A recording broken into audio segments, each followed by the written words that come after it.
Hello, welcome. This week, pizza toast. Quick video this one, so I'll whiz through this with you. You will need a few ingredients, but it's quite a simple one this. You can experiment around with flavours and all sorts of things, but pizza toast, nice and simple. So without further ado, let's get started. So I'll put my recipe here. So first thing you're going to need is a nice baguette or some bread. It's up to you. You can use a slice of toast if you like, but I prefer to use a baguette. Maybe you can get some nice leopard loaf, tiger loaf, anything like that. It's brilliant. You'll need a sharp knife, a bread knife for cutting the bread.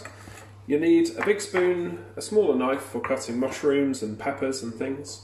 Some herbs, Italian herbs. If you've got fresh herbs in the garden, even better, but dried will do. You can use tomato puree for this, or passata if you have passata at home. I kind of prefer this, I have to say, because it's thicker, but both work well. Just if you're going to use passata, don't use too much, because it'll make your bread quite soggy and wet if you put a lot on there. Moving along this way, we have mushrooms. You'll need some mushrooms, and you'll also need some peppers and some spring onions. So here I have cheated, if you like. It's not much of a cheat, but I bought some frozen peppers. So I don't know if you can see if they're still frozen a little bit, but they're great to have in your freezer because they're already diced and sliced for you. I'm sure you'd be able to do that, but you can get a nice variety. I've got all 3 peppers there. I only want a small amount for this. Whereas if I'd had to get a whole pepper, each colour, and chop it up, I'd end up wasting pepper, or I'd have to make a lot of pizza toast. So frozen pepper is great if you can get it. Spring onions, 1 or 2, it's up to you for taste. And last of all, I've cheated again a little bit. I've got some mozzarella here that is already pre-grated, but any cheese will be fine. A hard cheese is good, so perhaps cheddar or parmesan, or any cheese that you like really. Edam would be fine, anything that's going to melt. I like mozzarella because it's nice and stringy, and you can buy it grated. Another top tip, you can keep this in the freezer, believe it or not, and it will keep for a lot longer than in the fridge, and then you can help yourself to little bits as you need it. This has just been in the fridge, so it normally keeps for a week or 2. Really good to have. So without further ado, let's begin. Moving to the bread now, the first thing we're going to need to do is to cut our loaf here, cut our roll, I'll put it this way. So I don't mind the ends, but if you want to cut them off, you can. So just cut your piece in 2, put this over here, and we'll cut down this way as well. It's safer to put it on the flat side so it's not moving around so much. So just go down like this, and obviously before you start you wash your hands, and you might want to wash your worktop as well if you're putting things down on it. So there we go, 2 halves there. I'll do the same with this piece. I'll just move this to one side, put that down. Fantastic. Right, what I'll do, I'll just do one, and I'll pop it on a baking tray and pop it in the oven so you can see what's happening. So, if we push this away, you will need to chop everything. I recommend chopping first. So take your spring onion, take off the little fluffy bit on the end there, and I tend to cut mine just here at the join. You can use some of this, but the ends, as you can see, become quite, what would you say, quite, well, not very tasty, does it? It doesn't look very good, that. So I would cut those off. I always remove the leaves, if you like, on the top. So with your little stick here, just put the knife forwards and pull it back through like that. Remember, your thumb sticks out further, so it's always your thumb. So you can use the claw grip like that. So the correct way to do this is claw grip, knife down, pull back through like that, and get some even slices. And you should be able to go quite fast. It's making a bit of noise. I'm doing it on a plate here. Grab my chopping board. That's better.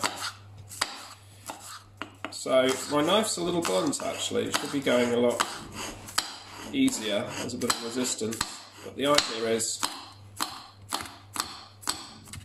just working through like that, and as you get to the ends, just watch out for your thumb. Those can be sprinkled on top. You can see my knife needs sharpening, it hasn't gone all the way through there. But those can be sprinkled on top when you're ready. So now I have my spring onion, peppers ready. The only last piece to do is my mushroom. So I'll take off the end there because that looks a little bit like it's no good. These have been washed before. If there are some tiny bits of soil, you can wipe them off or give it a little clean in the sink. Pull it back through again, watch your thumb, just like this, so you end up with some nice little slices. You can get a bit of resistance as it goes through the stalk there, like that. Right, so once I've done this, and I think maybe I need another one for this, we're ready to build our pizza toast and put it in the oven. It's as simple as that. There we go, just mind your fingers. Right, pizza toast, here it is. There it is, lovely. So I'm going to use this for this one. This is tomato puree, or paste. So undo the top.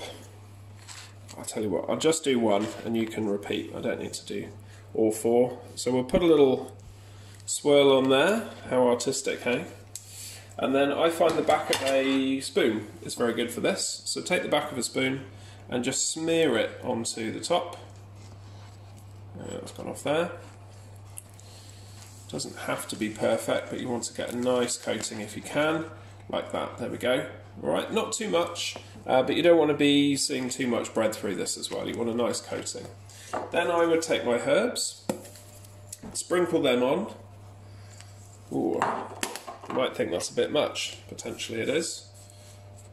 There we go. Remove a few like that. That's good, I think. That's smelling lovely. It's Italian herbs, so there's all sorts of oregano in there and all sorts of things, so that will be very nice. Try and make this look appealing, so we do a little line there. Spring onion, I really like that. I think that looks really smart. Mushrooms. What should we do? I'll layer them on top of each other a little. Like so. Looks pretty, doesn't it? Lovely. And last but not least, we will pop on some of these. Now these are still frozen, but they will melt quite quickly. They will thaw, I should say. So, and they can just sort of be drizzled on top. That's fine, like that. Now you will find this flops about a bit, so I'd recommend putting it in a baking tray with a edge, so that you can rest it against an edge in your tray. All right, I'll show you that once it's cooked. So what have I forgotten? What's the last thing? There we go. I'll prop it up with my stuff there. So I just need to get into my cheese because it wasn't cut open. So I'll cut that down there. Hang on, there we go. So the last stage is to put the cheese on the top, and again sprinkle it on. Any that falls off, it doesn't matter, you can always pick it up and pop it on. Press it down a little bit, and that will help because it won't fall off quite so easily. You can give it a little shake. There we go, that's good. So that's what you're aiming for. So make one of those per person. I like to have this with some soup. So pop it in the oven, pop some soup on, and have this when it's come out and the cheese has melted and the toast has gone golden brown. It normally needs about 8 minutes, maybe 10 minutes. It depends on your oven. If you've got a fan oven, it can be quite quick. If you're popping it in an Arga, I'd give it a good 10 minutes, I'd say. Right, thanks for watching. I'll show you how it turns out. Great, they've been in now for about 10 minutes, something like that. So let's have a little look and see. All good. So, yes, that's what you're looking for. Just turn that off. So golden brown, we've got a little bit of brown on the top there of the cheese, and it looks like it's nice and crispy. So I'll leave these to cool for a little bit, and that's going to be my lunch. So that looks lovely. So hopefully you've learnt that. You've learnt a few more skills or practiced a few more chopping skills by making this. I hope you enjoyed it, and I look forward to seeing you next time. See you next week.